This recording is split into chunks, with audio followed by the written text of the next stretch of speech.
నమస్తే అండి. ఈరోజు వీడియోలో ఆలూ శాండ్విచ్ ఎలా తయారు చేసుకోవాలో చూద్దాం. ముందుగా బంగాళదుంపల్ని ఉడికించుకుని చల్లారనిచ్చి తొక్క తీసుకుని మెత్తగా మెదుపుకోవాలి. ఈ ఆలూ శాండ్విచ్ని పిల్లలు ఇష్టంగా తింటారు. ఇప్పుడు ఇందులో ఒక పావు స్పూన్ పసుపు, రుచికి తగినంత ఉప్పు, రుచికి తగినంత కారం వేసుకోవాలి. అలాగే కొద్దిగా వేయించిన జీలకర్ర పొడి, గరం మసాలా వేసుకోవాలి.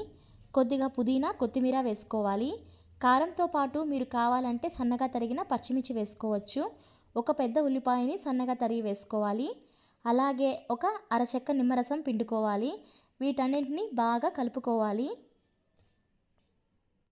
పిల్లలతో పాటు పెద్దలు కూడా ఈ శాండ్విచ్ని ఇష్టంగా తింటారు. బ్రెడ్ స్లైసెస్ తీసుకుని ఒకవైపు టమాటో సాస్ని స్ప్రెడ్ చేసుకోవాలి. మీరు కావాలంటే మరొక వైపు గ్రీన్ చట్నీ కానీ మయోనీస్ కానీ స్ప్రెడ్ చేసుకోవచ్చు. ఇప్పుడు ఆలూ మిక్స్చర్ని ఒక బ్రెడ్ స్లైస్ పైన ఈవెన్గా స్ప్రెడ్ చేసుకోవాలి. ఆ తర్వాత మరొక స్లైస్ని దానిపైన పెట్టుకోవాలి. ఒకసారి లైట్గా ప్రెస్ చేసుకోవాలి. స్టవ్ పైన పెనం పెట్టుకుని వేడి చేసుకోవాలి. కొద్దిగా నెయ్యి లేదా బటర్ వేసుకుని బ్రెడ్ స్లైస్ని పెట్టుకుని రెండు వైపులా మంచి రంగు వచ్చే వరకు మీడియం ఫ్లేమ్లో పెట్టుకుని కాల్చుకోవాలి. పిల్లలకి పెద్దలకి ఎంతో నచ్చేటువంటి ఆలూ శాండ్విచ్ తయారైంది.